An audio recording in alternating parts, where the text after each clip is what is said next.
банкийн биштэй хамтран зохион байгуулж байгаа earnings call арга хэмжээ маань эхлэхэд бэлэн болоод байна. За өнөөдрийн дугаарт маань болонгод Төрийн банк хувьцаат компани Төрийн банк хувьцаат компаниг төлөөлөөд лавгсөрөн гүйцэтгэх захирлын оролцож байна. За earnings call маань болонгод Төрийн банкны Facebook хуудасаар шууд дамжуулан хүргэж байгаа. За тэгээд давхар мэргэжлийн шинжээч маань болонгод Zoom-ээр орон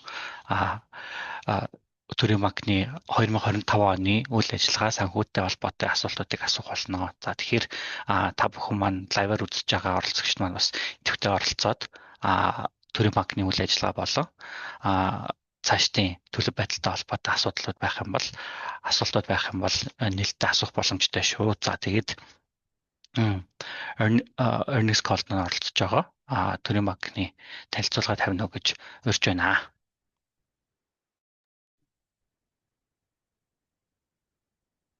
За та бүхэнд энэ өдрийн минь төргий. За миний бие өнөөдөр Төрийн банкны 2025 оны санхүү үйл ажиллагааны талаар танилцуулга хийхээр бэлтлээ.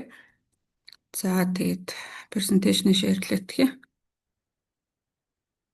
За өнөөдрийн танилцуулга маань дараах агуулгын хүрээнд хийгдэхээр бэлтгэгдсэн байна. За бид нар юуны өмнө банкны үйл ажиллагааныхаа талаар танилцуулахын тулд Монгол Улсын эдийн засаг 2025 онд ямар байсан. За энэ нь нийт банкны салбарынхаа үзүүлэлтүүдэд хэрхэн нөлөө үзүүлсэн. За тэрэн дотроо Төрийн банкны үйл ажиллагаа санхүүгийн үзүүлэлтүүдэд ямар нөлөө үзүүлсэн бэ гэдэг талаар ярина. За мөн 2025 онд банкны хувьд бол одоо харилцагч руугаа чиглэсэн болон өөрийнхөө дотоод үйл ажиллагаанд хийгдсэн онцлог ажлуудын талаар мэдээлэл хүргэхээр бэлтлээ.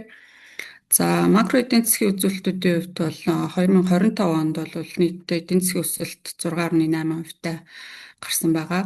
За бидний хүлээлтээр өнгөрсөн онд одоо банкныхаа бизнес төлөвлөгөө төсвийг боловсруулахдаа бол эдийн засгийн өсөлтийг Монгол Улсын эдийн засгийн өсөлтийн 8% байх болов гэсэн юм мэргэжлийн байгууллагуудын одоо таамаг төсөөллийн дагуу бол үйл ажиллагаа төлөвлөсөн байсан. За бодит гүйцэтгэлээр бол Монгол Улсын хувьд 6.8% өсөлттэй гарсан байна. За мөн 26 оны тухайд бол эдийн засгийн өсөлт нь 5.5-аас 6% хооронд байна гэд олон улсын байгууллагууд, Дэлхийн банк, за мөн Монгол Улсын төсвийг боловсруулдаг Сангийн ам, Монгол банк гэсэн байгууллагуудын ерөнхий төсөөллийн дагуу бол бид нараас эх өнийхөө үйл ажиллагаанд энэ байдлаар өсөлт үзүүлнэ гэдгээр үзүүлэлтүүдэд бас аргалзуулсан байгаа. За банкуудын хувьд гол үзүүлэлт бол Монгол банкнаас тогтоож байгаа бодлогын хүү их чухал нөлөөтэй байдаг. За энэ маань өөрөө инфляцийг тохируулагч хэрэгсэл болж явдаг байгаа. За инфляцийн тухайд бол өнгөрсөн онд 25 ондын эхний улиралд одоо 9.1% буюу нэлээд өндөр байсан инфляц маань за оны сүүлээр бодит гүйцэтгэлээр бол 7.5% байсан. За үүн дээр бол Монгол банкнаас хэрэгжүүлж байгаа тохируулгын арга хэмжээг бид нар бол банкныхаа төсөв төлөвлөгөөг боловсруулахдаа мөнгөний бодлогын хүүг бол 25 оны туршид 12% дээр байна гэсэн үндсэн төсөөлөл авч ирсэн. За энэ нэгдүгээр улиралд бол он эхлэхэд 11% байгаад 3 дугаар сараас 12% дээр зарлагдаад он дуустал бол энэ хувь хэмжээ өөрчлөгдөхгүйгээр дууссан байгаа. За энэ хоёр гол үзүүлэлт бол одоо Монгол Улсын эдийн засгийн гол үзүүлэлтүүд байгаа. За энээсээ улбалаад одоо банкны салбарын хувьд нийт санхүүгийн гол үзүүлэлтүүд ямар байсан бэ гэдгийг дараагийн хэсэгт харуулж байна. За банкны салбарын маань нийт актив бол 2025 оны тухайд бол Монгол Улсын нийт дотоодын нийт бүтээгдэхүүний 87.5%-тэй тэнцвүүц хэмжээнд болж өссөн байгаа. За энэ дотроо системд одоо 12 банк ажиллаж байгаа. Энэ дотроо системийн нөлөө бүхий гэж тодорхойлогддог үндсэн 5 банкны хувьд бол нийт банкны системийн активын 94.9%-ийг эзэлж байгаа. За би энд бас нэг юмыг дурдхан зүйтэй авах. Банкуд хэдийгээр 2025 оны санхүүгийн тайлан эцэслээд гарсан байгаа боловч за хөндлөнгийн аудитаар эцсийн байдлаар санхүүгийн үзүүлэлтүүд хараахан аудитлэгдэж олон нийтэд зарлж дуусаагүй байгаа учраас бид нар бол банкуудын одоо аудитлэгдээгүй санхүүгийн үзүүлэлтийн үзүүлэлтүүдэд бас та бүхэн танилцуулж байгаа гэдгийг бас дурдхан зүйтэй авах. За ингээд системийн нөлөө бүхий 5 банк маань бол одоо нийт банкны системийн 95 орчим хувийг активын хэмжээгээр эзэлж байна. За банкны салбарын нийт активыг одоо 2022 оноос хойш ямар байсан бэ гэдгийг бас харьцуулж тааруулсан байгаа. За 23 24 оны хувьд бол ерөнхийдөө 20-с дээш хувийн өсөлттэй нэлээд өндөр өсөлттэй жилүүд байсан. За энэ нас эдийн засгийн өсөлт нөхцөл байдалтай нэлээд холбоотой байсан бол 25 оны тухайд бол өмнөх онуудаас актив өсөлт бол ерөнхийдөө саарсан. За 2024 оны жилийн эцэстэй харьцуулах юм бол банкны нийт салбарын актив бол нэг ойролцоогоор 20% орчмын өсөлттэй 85.4 их найдвар өргөт хүрсэн ийм хэмжээтэй байгаа. За үүн дотроо бол банкуд дээр гол хоёр санхүү үзүүлэлт бол нийт депозит зээлийн үзүүлэлт байдаг. За энэ үзүүлэлтүүдийг мөн 2022-оос 25 оны хооронд бас харьцуулж харуулсан байна. За энэ дээр түрүүнд дурдсанчлан нийт актив өсөлттэйг уялдаатаагаар ингээд зээл болон депозитийн багцууд нь 23 24 онуудад 20-с за зээлийн багцын тухайд бол 23 онд өмнөх оноос 23.8% өсөлттэй байсан бол 24 онд 35.9% буюу нэлээд өндөр өсөлттэй байсан. За 25 онд бол зээлийн багцын өсөлт нэлээд саарсан 19.2%-тай өсөлттэй. За депозитийн хувьд буюу одоо гол core депозитийн хувьд бол 23 онд бол өмнөх оноос 24% өсөлттэй байсан бол 24 онд 15.5% бага зэрэг одоо өсөлтийн хурдан саарсан. За 25 оны тухайд бол ер нь бол төсөөллөөс нэлээд бага буюу 9.4% өсөлттэй гарсан байна. За ялангуяа энэ нь бол 25 оны эхний хагаст бол Монгол улсын эдийн засгийн байдал за ялангуяа нөгөө гол экспортын бүтээгдэхүүн болох нүрсний үнийн бууралт за тэгээд мөн экспортын биед хэмжээ энэс шалтгаалаад бол банкны салбарын нийт одоо депозитийн хэмжээ бол яг оны эхнээс хагас жилийн байдлаар бол бараг өсөлт авах гараагүй. За энэ дотор зөвхөн банкуудын хооронд бол депозит одоо хадгаламжийн хүүгээ дагаад одоо хоорондын шилжилт гэсэн хөдөлгөөн илүү ажиглагдсан. За энэ нас төрийн банкны тухайд бас давхар нөлөөлсөн байгаа. За энэ дээр зээлийн өсөлт нь депозитын өсөлтөөс өндөр байгаа нас юу харуулж байна гэхэлэр банкуд илүү одоо шинээр мөнгө бий болж одоо депозит хэлбэрээр байрших урдан сарж байгаа.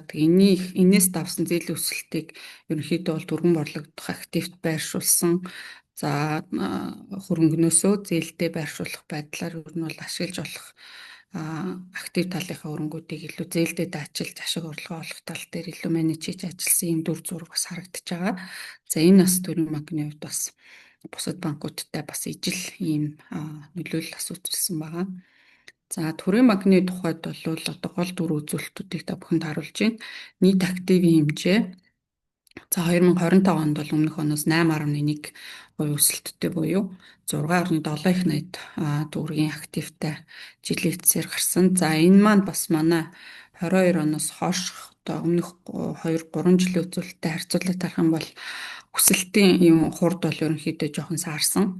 За энэ маань саяын хэлсэн энэ Монгол улсын эдийн засгийн байдал ялангуяа жилийн эхний хагасын одоо эдийн засгийн нөхцөл байдалтай нэлээд уялдаатайгаар жилийн туршид бас өсөлт нэлээд төсөөлснөөс бага байхад бас нөлөөлсөн байгаа. За хэдийгээр эхний хагаст юм байсан боловч сүүлийн хагаст бол буцаад эдийн засаг сэргийх хандлагатай болж эхэлсэн. За манай банкны тухайд бол дотоодоос татах их усүрийн одоо төлөвлөсөн хэмжээ одоо шинэ мөнгөний бий болох байдал энэ төр хангалттай байсан учраас гадаад зах зээлээс татах их усүрийн хэмжээнд дээр нэлээд удирдах ажилласан байгаа. За бид нар бол ерөнхийдөө 2025 онд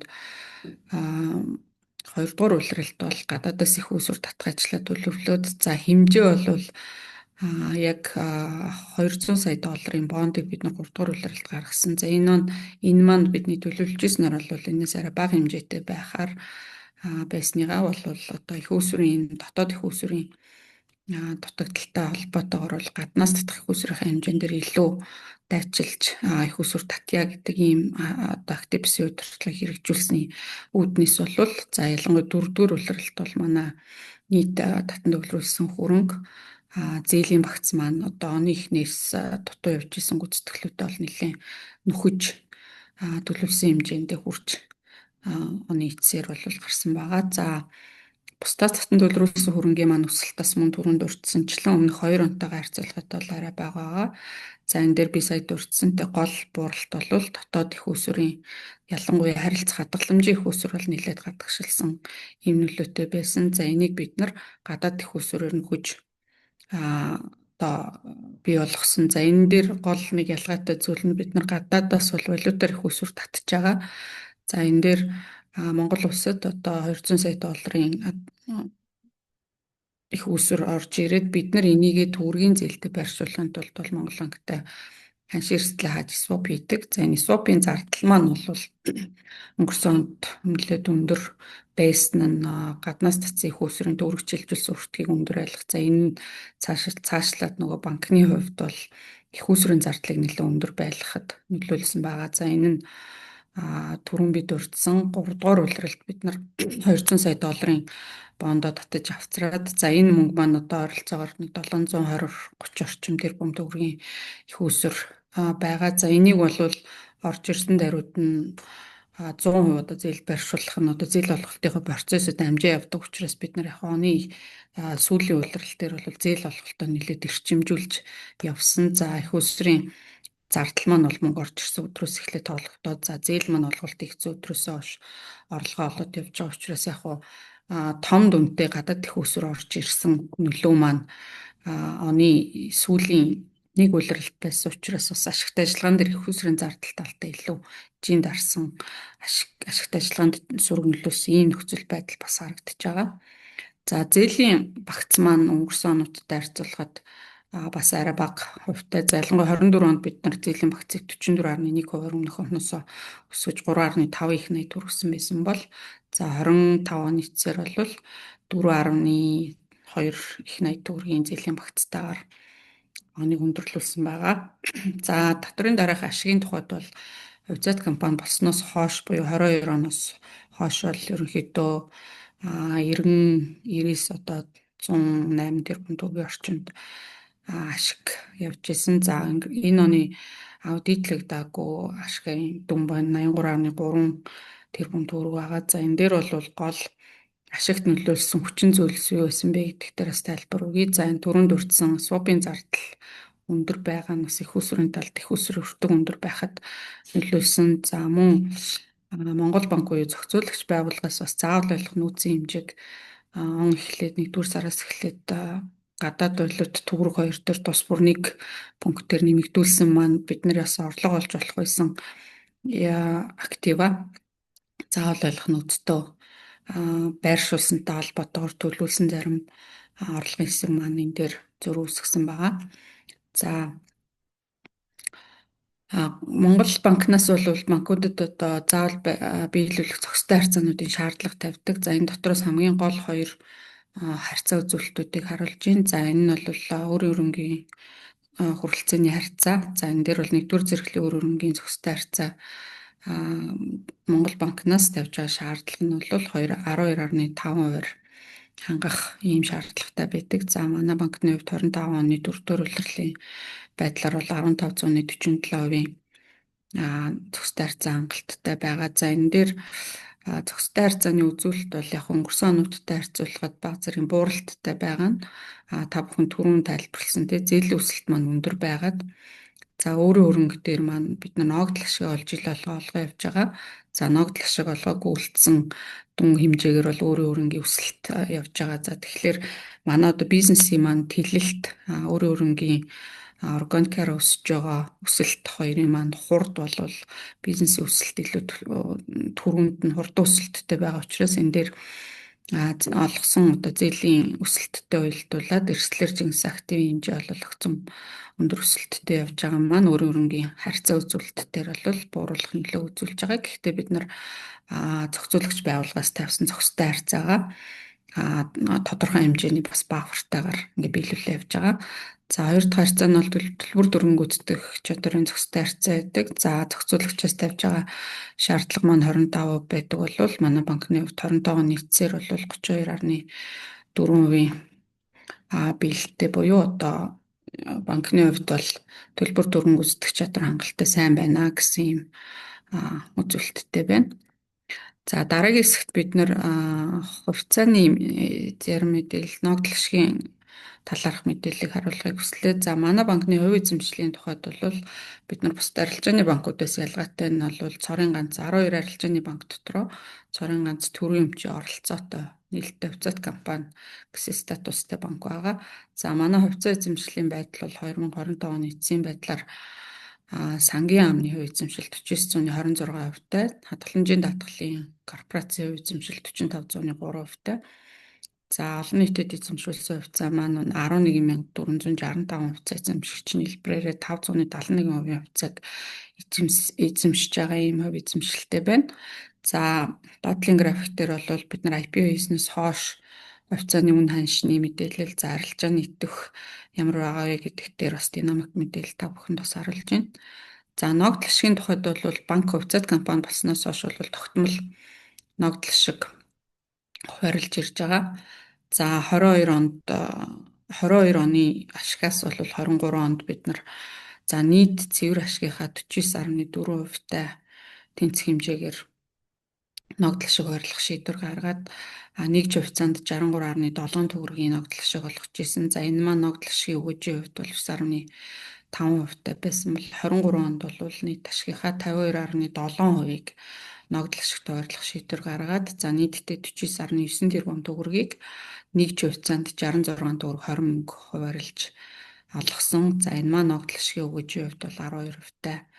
За 24 онд бол нийт ашигынхаа 44.6% буюу 48.1 тэрбум төгрөгийг ногдол ашигт хуваарлсан. За нэгж хувьцаанд 63 төгрөг 70 мөнгөний хувьцаа. За ногдол ашигын өгөөжөөрөө бол 13% хүчтэй. За 25 оны тухайд бид нэр саяхан одоо төлөөлөл удирдах зөвлөлөөрөө ногдол ашиг хуваарлах шийдвэрээ гаргасан. За аудитлагдаагүй талангийнхаа доторын дараах ашигаас 44.6% буюу нийтдээ 39.1 тэрбум төгрөгийг нэгж хувьцаанд 51 төгрөг 80 мөнгө хуваарлахаар шийдвэр гарсан. За энэ маань бол ногдол ашигын өгөөж 11%-тай байхаар байгаа. За манай банкны хувьд нэг онцлог байдаг зүйл нь бол бид нар ерөнхийдөө бол хөрөнгө оруулсан хөрөнгө оруулагчныхаа одоо оруулсан хөрөнгийн үнцэнтэй байлгахт за нэгж хувьцаанд бол ногдол ашигыг тогтмол хуваарлах, за ногдол ашигын хэмжээг боломжит байдлаар өгөөжийн өндөр байлгахыг зорж шийдвэрүүд гардаг байгаа. За тэгээ ногдол ашигын өгөөжийн хувь хэмжээгээр арилжааны банкуд дотроо бол өндөрт явдаг. За мөн хөрөнгийн биржийн топ 20 индекст багтдаг аж ахуйн нэгжүүдийн тухайд бол ер нь бол ногдол ашигын өгөөжөөр бол эхний байруудад явдаг байгаа. За дараагийн хэсэгт манай банкны одоо санхүүгийн одоо гол бүтээгдэхүүлчлэгээ бол одоо зээлийн бүтээгдэхүүлчлэгээ байдаг. Тэгэхээр энэ зээлийн багц дээр бол манай зээлийн багц юу нь ямар хөө бүтцтэй байдаг. За өсөлтүүд ер нь сүүлийн жил ямар байсан бэ? За энэ дээр зээлийн багцын чанар ямар байдаг вэ гэдэгт дээр бас мэдээлэл өгөх зорилгоор бэлдсэн байна. За нийт зээлийн багц маань түрүүнд дурдсанчлаа 25 оны эцээр бол 4.2 их найд төгрөгийн төгрөг төрсэн ийм зээлийн багцтай байгаа. За зээлийн багцын чанарын тухайд бол нийт зээлд эзлэх чанаргүй зээлийн хувь хэмжээ бол 22 оноос хойш бол тогтмол бууралттай явж байгаа. Жилийн эцсийн байдлаар бол нийт багцын 4.6% хувьтай тэнцвүүцсэн ийм чанаргүй зээлийн багцтай. За энэ маань системийн дундаж үзүүлэлтээс бол доогуур ийм сайн үзүүлэлттэй байгаа. За зээлийн багцаа бүтцийн хувьд харж үзэх юм бол ерөнхийдөө дөрвөн үндсэн бүтцтэй байгаа. Бизнесийн зээл, хэрэглээний зээл, хөдөө аж ахуйн зээл, орон сууцны зээлгээ. За манай банкны хувьд бол ерөнхийдөө иргэдэд илүү төлхөө үйлчилгээ үзүүлдэг ритейл банк байдаг. За энэ утгаараа ч гэсэн ер нь бол хэрэглээний зээлийн багцын нийт багцад эзлэх хувь хэмжээ өндөр байдаг.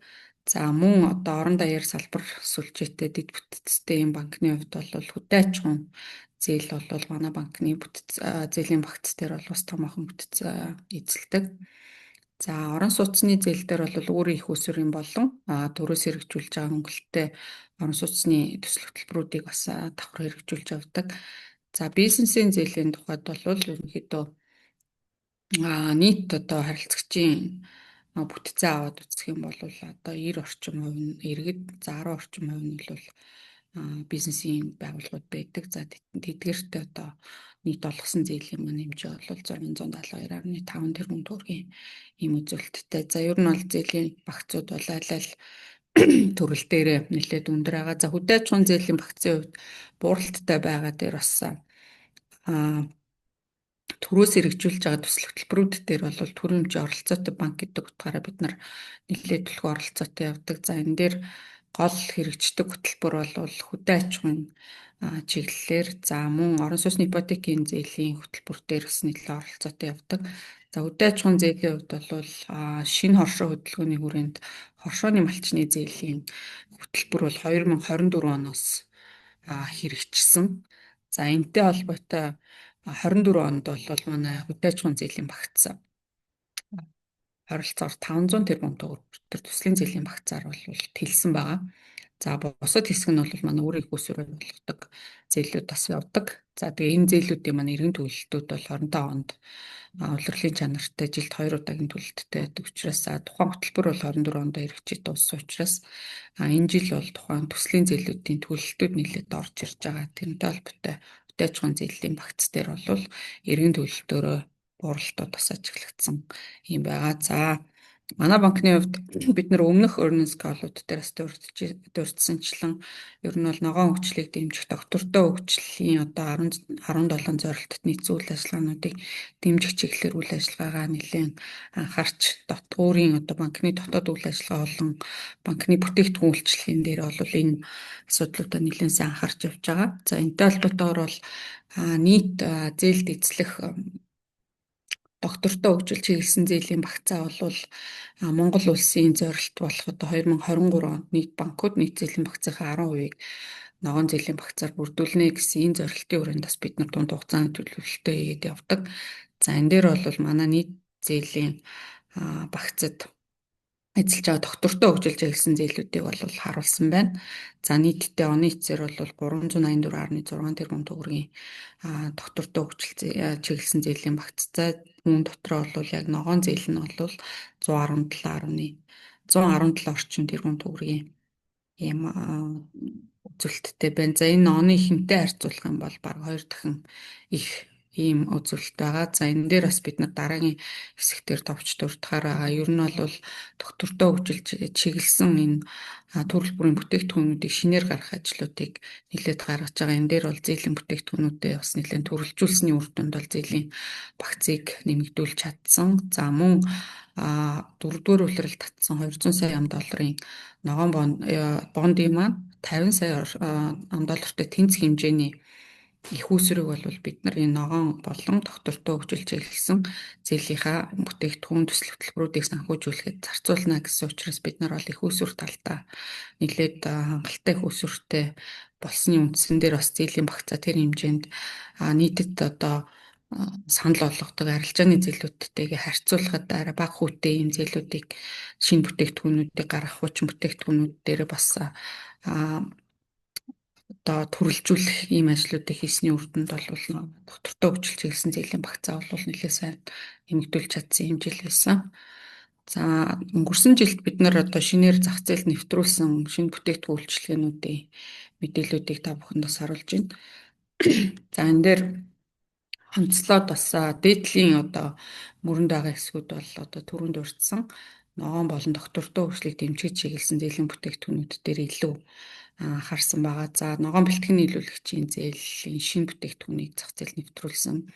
За одоо эрчим хүчний хэмнэлттэй агаар орчин хүлэмжийг бууруулах, агарын бохирдлыг бууруулахад чиглэгдсэн бүтээгдэхүүн үйлчлэгийг одоо зарж борлуулдаг, үйлчлэгээ үзүүлдэг ийм бэлтгэн нийлүүлэгч байгууллагуудад зориулсан шинээр зээлийн бүтээгдэхүүнийг гаргасан байгаа. За мөн хэрэгжүүлж байгаа төсөл хөтөлбөр нь өөрөө одоо байгаль орчин дээлтэй хүлэмжийн ялгарл бууруулах, ногоон бизнесийг дэмжсэн ийм төсөл хөтөлбөрүүд хэрэгжүүлж байгаа бизнесийн байгууллагуудад зориулсан ногоон бизнесийн зээлийн бүтээгдэхүүний шинээр бас нэвтрүүлсэн байна. За мөн эрчим хүчний хэмнэлттэй амны орон сууцны зээл гэж бүтээгдэхүүн байсныг бол бид нар ногоон орон сууцны зээл гэж одоо төрөлжүүлээд өргөжүүлээд бас шинэ бүтээгдэхүүн гаргасан байгаа. За одоо учир нь бол ерөнхийдөө бол ногоон чиглэлээр одоо барилгын бизнес хийдэг төсөл хөтөлбөр хэрэгжүүлдэг байгууллагууд бол нэлээд олон болж байна. Олон улсын стандарт шаардлагууд гэрчлэгээ хангасан ийм одоо орон сууцны хотхон төслүүд бол нэлээд эрчимтэй өргөжж байгаа учраас бид нар бас тэдгээр зориулсан тухайн бизнесийг хийж байгаа байгууллагатан зориулсан за тухайн орон сууцыг худалдаж авч байгаа иргэдэд зориулсан ийм бүтээгдэхүүнүүдийг бас зохицоор нь хэрэгжүүлэх нь зүйтэй маа гэсэн үүднээс бол ногоон орон сууцны зээлэн бүтээгдэхүүнийг бас шинээр нэвтрүүлсэн байгаа. За санхүүгийн төрөөс үйлчлэгийг бол бас шинээр нэвтрүүлсэн. За хадгаламж одоо картын бүтээгдэхүүнүүд дээр бол бүтээгдэхүүнээ төрөлжүүлэх ийм ажлуудыг бас нэлээд хийсэн байна. За малчны зээлийг бас цахимаар олгох. За үйл ажиллагааныхаа одоо operational зардлуудаа нэлээд одоо оновчтой зохион байгуулж цахим сувгуудаар одоо хэрэглээний голцоо зээлүүдээ олгох. За тэгээд харилцагчийн үйлчилгээ талаасаа бас харилцагч нарын одоо заалаар ирж үйлчлүүлэх нөхцөл байдал за ялангуяа орон нутгийн харилцагч нарын хувьд бол захимаар хэрэгцээ шаардлагатай зээлүүдээ авах талд нь бол нэлээд IT талдаа, програм талдаа, бүтээгдэхүүн хөгжүүлэлт талдаа нэлээд анхаарсан үндсэн дээр бол зээлийн багц дээр том бүрэлдэхүүн эзэлдэг хэрэглээний зээл, малчны зээлүүдээ бол бүрэн захимжуулсан байгаа. За ийм онцлог бүтээгдэхүүн үйлчилгээнүүдийг гаргасан байна. За банкны дотоод үйл ажиллагаа талдаа бол бид нар жил болгон зээлжих зэрэглэлээ Moody's байгууллагаар тогтоологдог байгаа. За өнгөрсөн онд бол мөн одоо жилийнхаа одоо зээлжих зэрэглэлээ тогтоологсон. За зээлжих зэрэглэл маань бас улсын зээлжих зэрэглэл агсантай холбоотойгоор бол B1 ангилалд буюу доктортой гэсэн үнэлгээгээр нэг шат агсан байгаа. За түрүүн бас дурдсан одоо дотоодын депозитийн зах зээлийн нөхцөл байдлаас шалтгаалаад бид нар бол гадагшаа их усүр талтай нэлээд ажиллах шаардлага үүссэн гэсэн байгаа. За энэ дээр бол яг гаднаас татсан их усүрүүд дээр томоохон хийсэн ажлуудаа харуулсан байна. За түрүүн дурдсан гадаадын зах зээл төрийн банк бол өмнө нь байгуулагдсан цагаас хойш бол гадаад зах зээл дээр бонд гаргаж ирсэн ийм үйл ажиллагаа эрхлэегүй одоо банкныхаа түүхэнд анхудаа бол гадаад зах зээл дээр 200 сая долларын бондыг бол амжилттай арилжсан.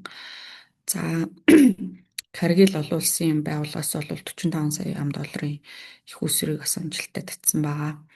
За ногоон одоо банкны үйл ажиллагааг дэмжих чиглэлтэй бол энэ уур амьсгалын эрсдлийн чиглэлээр бол нэлээд ажлуудыг эрсдлийн удирдлага талтай хэрэгжүүлж байгаа. За энэ дээр бол олон улсын мэргэжлийн зөвлөх байгууллагаас бол уур амьсгалын эрсдлийн удирдлагын зөвлөх үйлчилгээг авч одоо банкны дотоод эрсдлийн удирдлагын бодлого журам дотоод үйл ажиллагаанд энэ уур амьсгалын эрсдлийг хэрхэн удирдах вэ гэдэг дээр бол боловсруучнээ болон одоо банкны бодлого журмуудаа сайжруулах чиглэлд тодорхой ажлуудыг бас хийлээ. За энэ дээр бас Монгол банк зохицуулагч байгууллагаас банкудад бас энэ уур амьсгалын эрсдлийн талаар цаашид бас дагаж мөрдөх зохицуултуудыг бий болох хүрээнд бол нэлээд олон судалгаа шинжилгээнүүдийг бас хийсэн. Энтэй уялдаад бид нар бас зохицуулагчаас тавигдах ирээдүйд тавигдах магадaltaй шаардлагуудад бас өөрсдөө бэлдэх.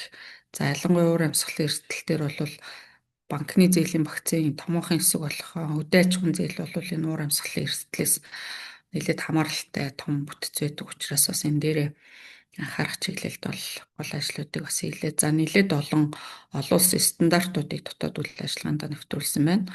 За тухайлх юм бол эрсдлийн удирдлагын стандарт 31,000, ISO 31,000. За мөн банкны үйл ажиллагаа захимжиж байгаа. За сүүлийн үед бол энэ захим ловер гэмт хэрэгүүд нэлээд дэлгэрч байгаатай холбоотой. За карт захин банкны үйл ажиллагааныхаа аюулгүй байдал, харилцагчдын мэдээллийн аюулгүй байдал, банкны дотоод мэдээллийн аюулгүй байдлыг хангах чиглэлд бол ISO 27000 гэд мэдээллийн аюулгүй байдлын олон улсын стандартыг бас нэвтрүүлсэн байна.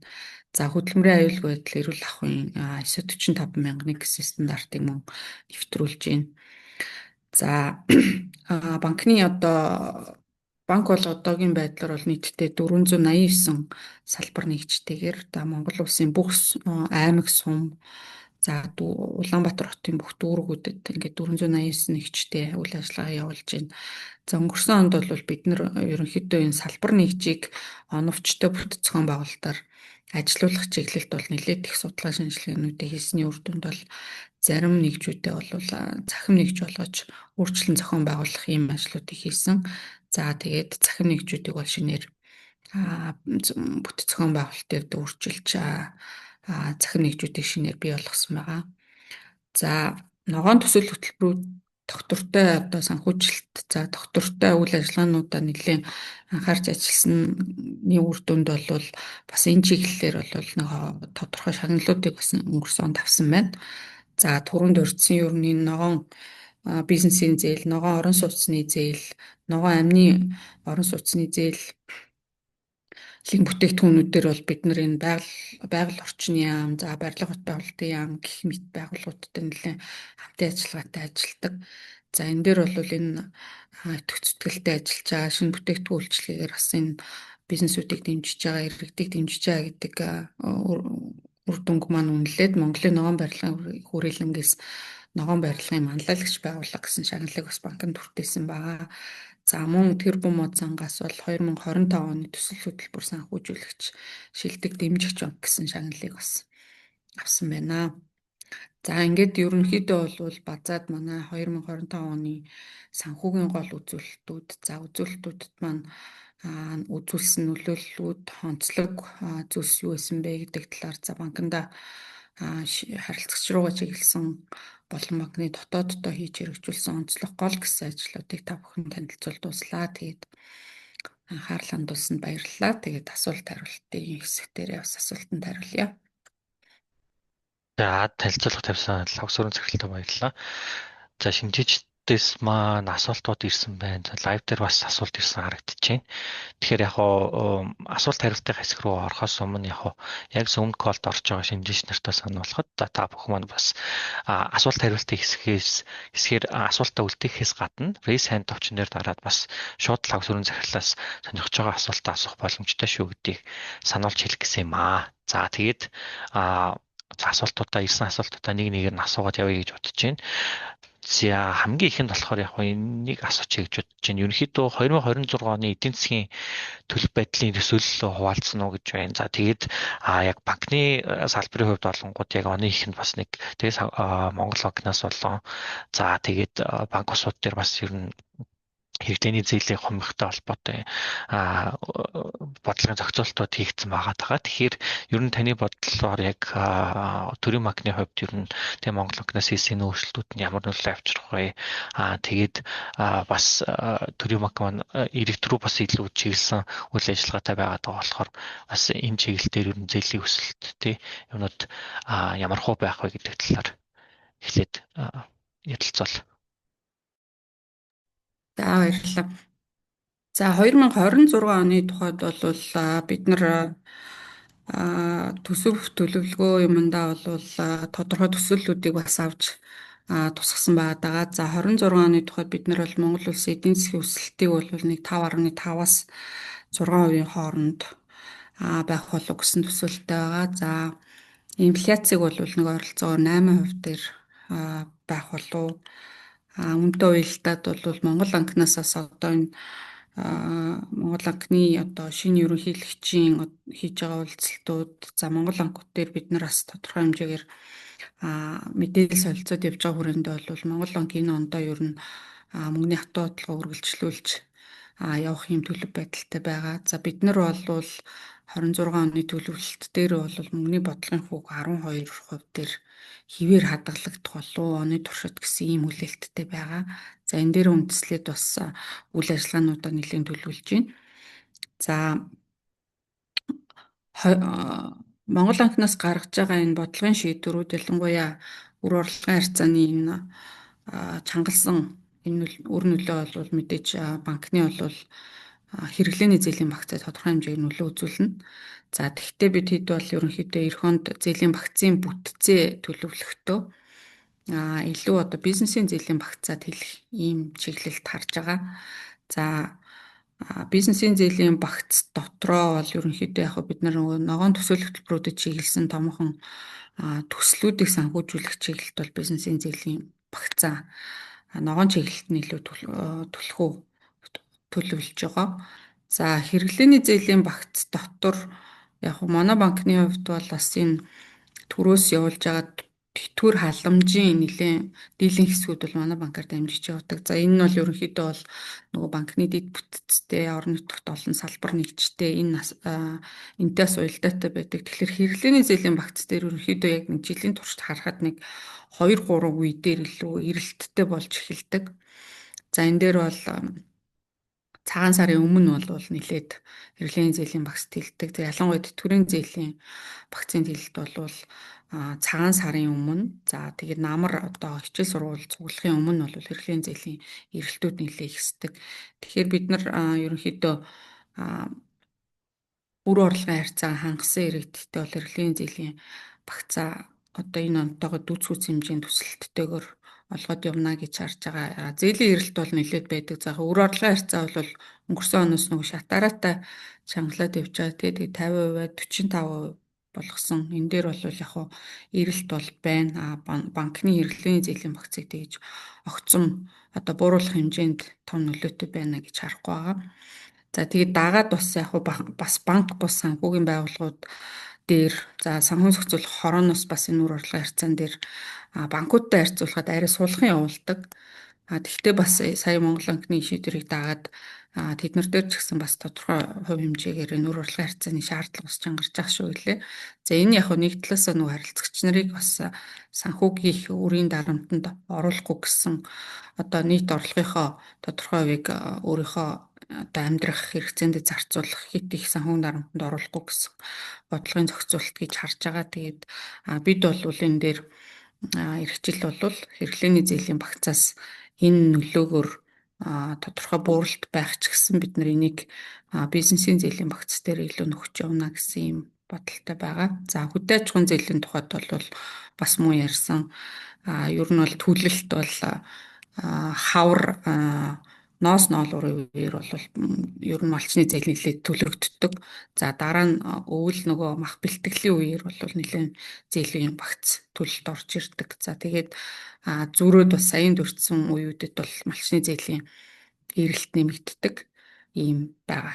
Тэгээд ерөнхийдөө бол бид нар бол зээл олголт дээр бол яг хэрэглээний зээл талын үр орлогын харьцаатай холбоотой яг манай банкны тухайд бол багцыг огцон бууруулах нөлөө байна гэж харахгүй байгаа.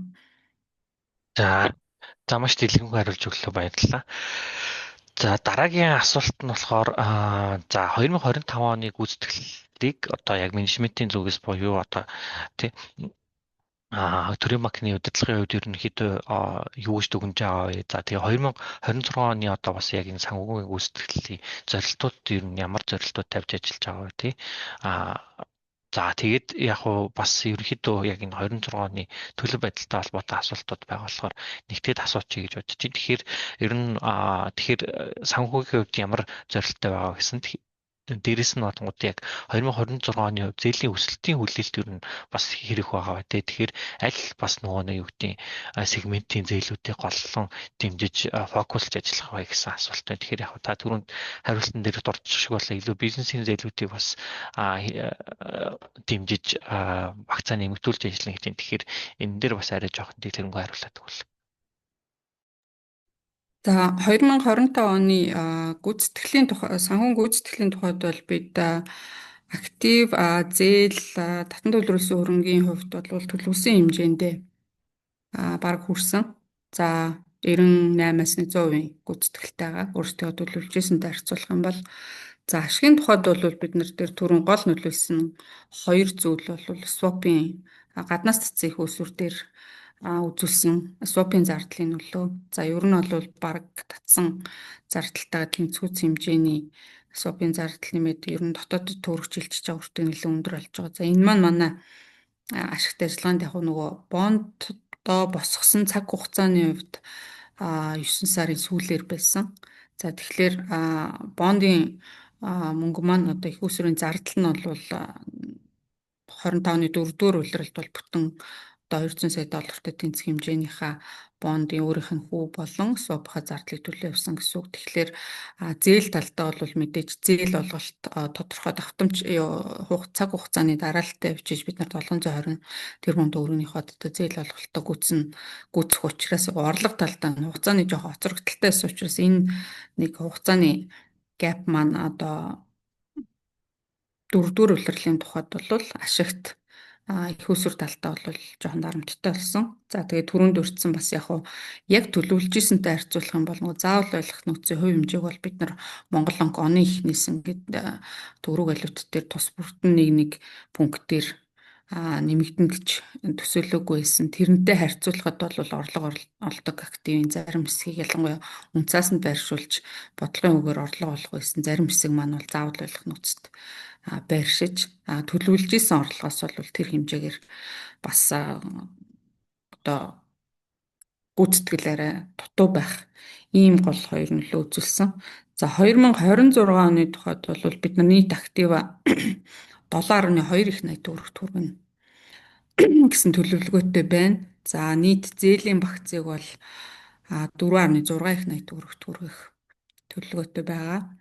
За бусдаас татан төвлөрүүлсэн өрөнгийг бол 6.1 их 80 байхаар за энэ дээр бид нар бас ойрын хугацаанд юу харж байгааг гэхэлэр ялангуяа 2 дугаар улиралд бол бизнесийн одоо идэвхжлийн үед эхэлдэг учраас хүмүүс бол харилцах хадгаламжинд хийсэн одоо хуримтлалуудаа авч зарцуулах ялангуяа бизнесүүд бол яг энэ улирлын чанартай ажлуудаа хийхэд бол хадгалсан хүмүүд бол 2 дугаар улиралд нэлээд гадагшилдаг. За дээрэс нь компаниуд ногдлох шиг нэлээд олгож байгаатай холбоотойгоор бол инфляц за одоо өсөх ийм хандлага харагдах болов. За ялангуяа одоо их дүнгээр ногдлох шиг тараадаг Эрдэнэс тамтлага компаниас 4 сарын 30-нд багтаад ногдлох шиг тараана гэж байгаа.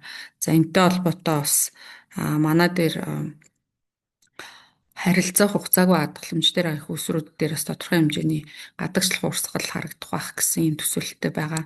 За энийг бид нар нөхөд нэмж их усруудыг татаад за оны эцсээр бол нийт татан төвлөрүүлсэн өрөнгөө бол 6.1 их 80 та байна. За энэ өмнөх онтой харьцуулахад бол ерөнхийдөө их том өсөлтгүй.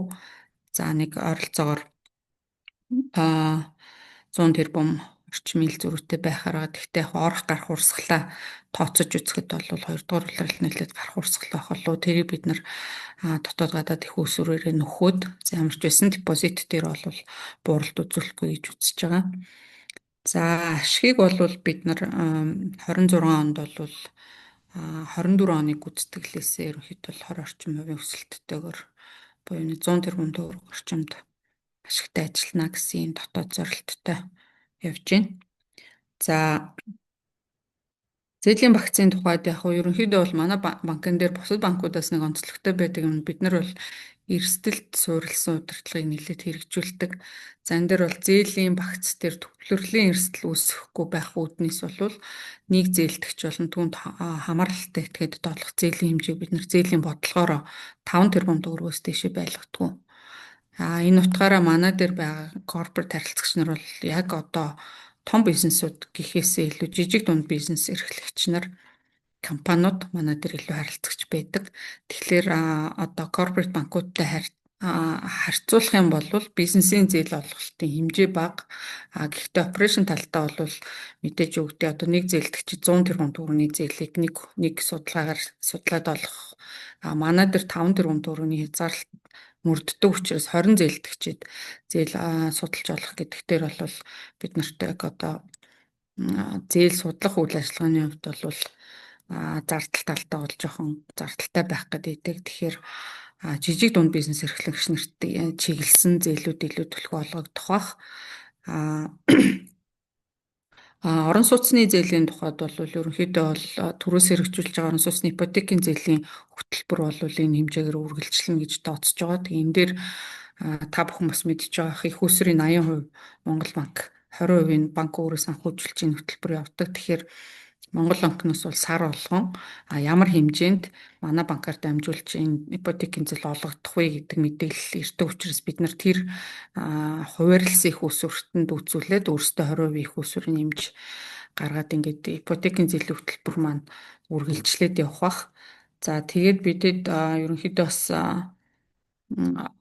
олон улсын зах зээлээс бас тодорхой энэ ногоон төсөл хөтөлбөрүүдэд зориулагдах их усрын татах талаар тодорхой ажлууд хийгдээд явж байгаа. Бас орой үед бас их усүр татах юм үйл ажиллагаа болох бах. За энэ дээр бид нар яг ногоон төсөл хөтөлбөрт зориулагдсан их усүр татах юм бол тэр чиглэлдийн ногоон орон сууцны зээл, эрчим хүчний хэмнэлттэй бизнесийг дэмжсэн зээлүүдийн багц маань татсан их усүрийнхаа зарцуулалтын шаардлагын давуу бол нэлээд хилээд явах бах гэсэн ийм хүлээлттэй байна.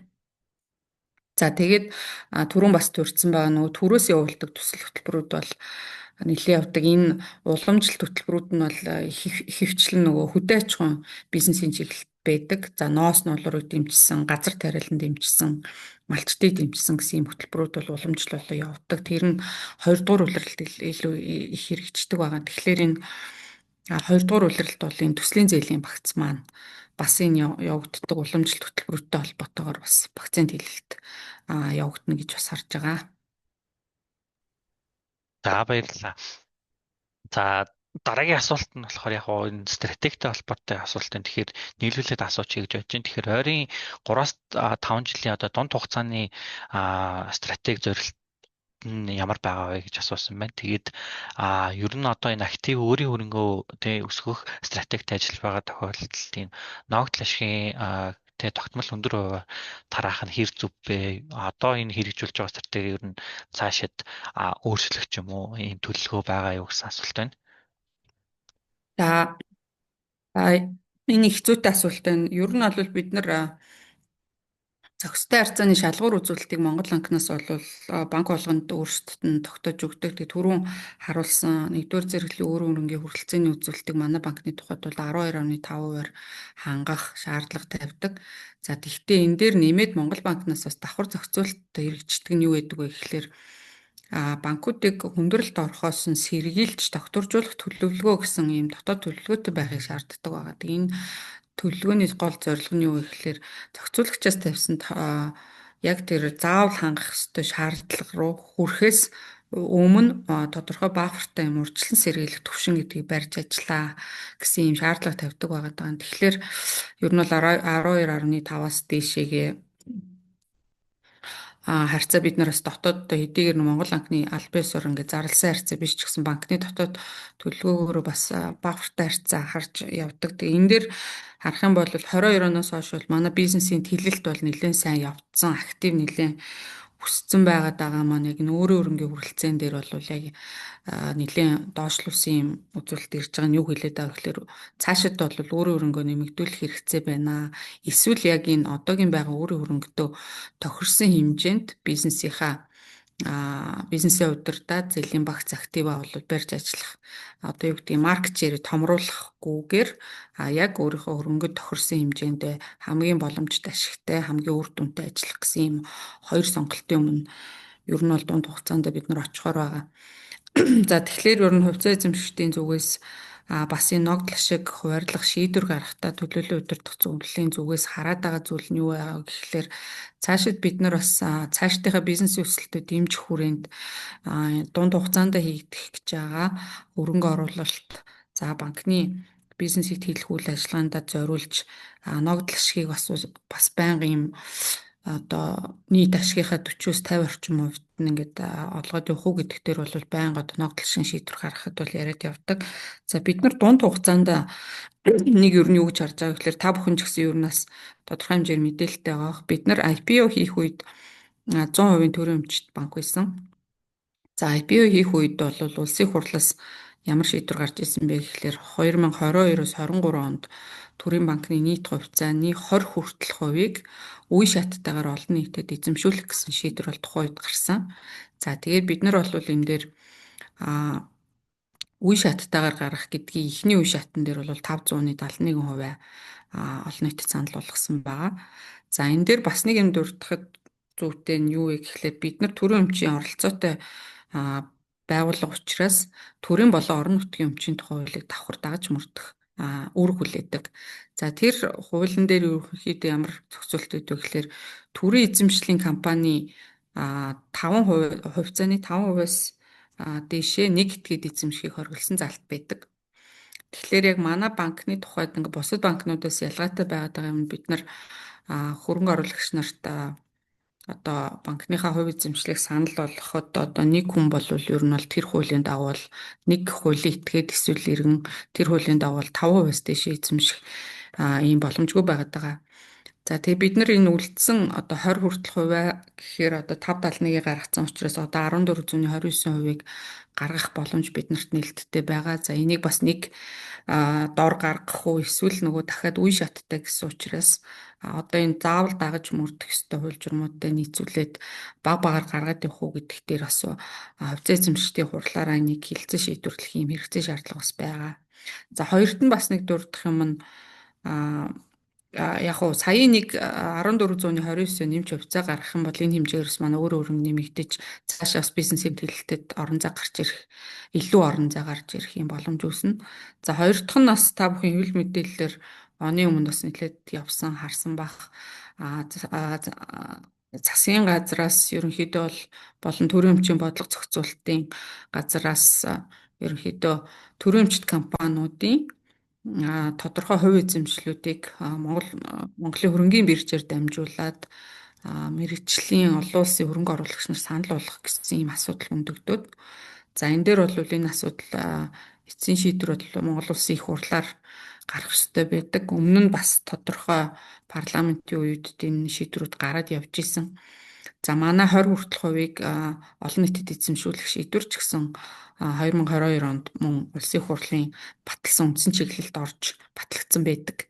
Тэгэхээр одоо энэ ирэх хаврын чуулганаар сая бол намрын чуулганаар энэ төрөмжт компаниудын хувьчлах гэж нэрлэхүүдээ одоо юу гэдэг хөрөнгийн биржээр дамжуулж хувьцааг нь олон улсын мэргэжлийн хөрөнгө оруулагч нарт санал болгох гэдэг асуудлыг хилцэх хэсэх асуудлыг намрын чуулганаар хилцье гэдгийг шийдтсэн. Тэгэхээр одоо хаврын чуулган эхлэхлээр энэ асуудал бол улсын хурлаар орно. За энэ орох дээр бол тэр компаниудын жагсаалтанд бол манай төрийн банк бас явж байгаа. За энэ дээр төрийн банкны 50 хувьцааны 51%-аас доошгүй хувийг төр эзэмшүүлдэг. За одоо би түрүү нөгөө хувьцаа эзэмшдийн бүтэц харуулсан дээр хадгаламжийн даатгалын корпорац 45%-ны 3%-ийг эзэмшиж байгаа. Тэгэхээр хадгаламжийн даатгалын корпорац эзэмшиж байгаа 45%-ны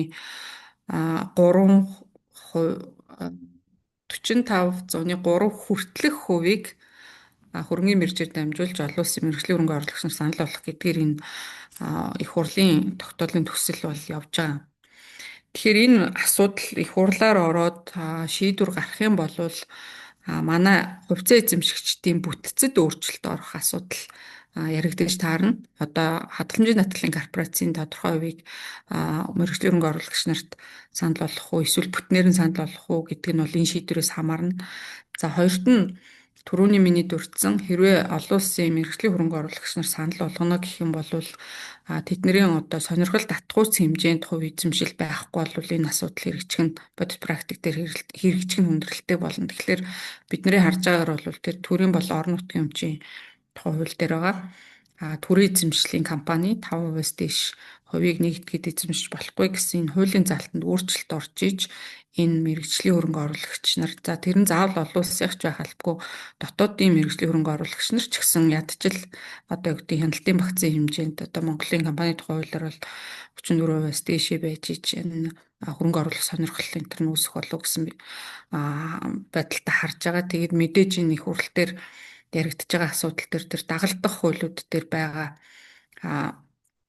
хязгаарлалтууд одоо энэ үндэсний зах зээлийн тухай хууль журамтайгаа бас нийцтэй байгаад яг энэ үндэсний зах зээлийнхэн зам ёсоор энэ арга хэмжээ хэрэгжүүлэх гэвэл тодорхой хуулиудад дагаж өөрчлөлт орж иж энэ асуудал хэрэгжих болов гэсэн ийм байдалтай байгаа. Тэгээд энэ дээр бол банкны зүгээс бол мэдээж хууль батлагдвал бид нар одоо дагаж мөрдөхөөр хүлээнэ. Тэгэхээр одоо энэ хаврын чуулганаар энэ асуудал илүү тодорхой болох байх. За тэгээд өөрөн нэмэгдүүлэх тал дээр бол мэдээж бид нар цаашдаа нэмж хувьцаа гарах асуудлаа хэрхэн хэрэгжүүлэхээр байгаа гэдэг дээр бол дунд хугацаанд бол өмнөх гарсан шийдвэр маань хүчинтэй байгаа учраас 1429% бол олон нийтэд санал болгоно гэдгээрээ дунд хугацаанд төлөвлөгөөндөө тусгаад явж байгаа.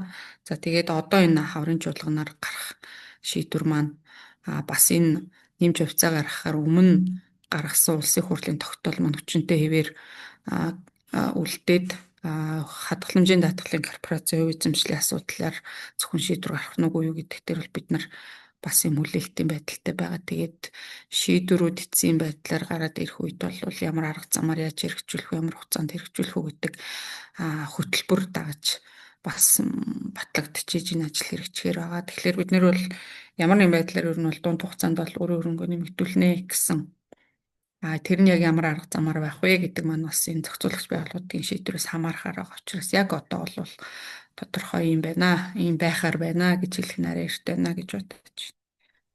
За баярлалаа.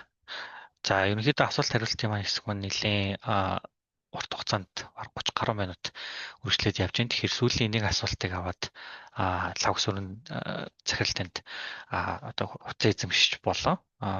Хөрөнгө оруулагч нартай хандаад хамгийн сүүлийн одоо хэлэх нэг үлдээе. За тэгээд сүүлийн асуулт нь болгонгод яг зээрлэлийн чанартай холбоотой. Тэгэхээр ерөнхийдөө чанаргүй зээрлэлийн хувьд 2025 оны хувьд ерөнхийдөө төрийн банкны хувьд нэмэгдсэн үзүүлэлттэй харагдаж байна. Тэгэхээр 2026 оны хувьд ерөнхийдөө яг энэ чанаргүй зээлийн бууруулах чиглэлээр ямар ажлууд хэрэгжүүлэх вэ? Ер нь цаашдаа ер нь яг энэ зээлүүд чанаргуудах эрсдлүүд хэр өндөр харагдаж байгаа вэ?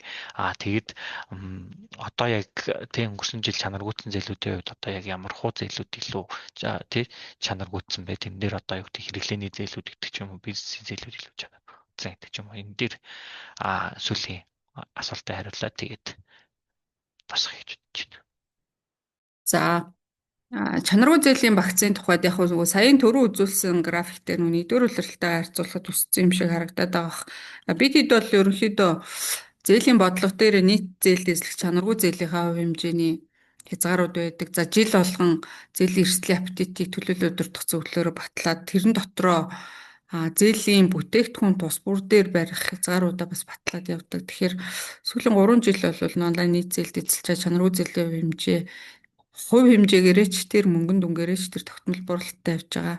Тэгэхээр 25 оны тухайд бол бид нар зээлийн багцын чанарыг илүү сайн сайжруулна гэдэг дээр мэдээж зорж байгаа. За 25 оны эцсээр 464%-ийн нийт зээлийн багцад эзлэх чанаргүй зээлийн хэмжээ 464%-тай.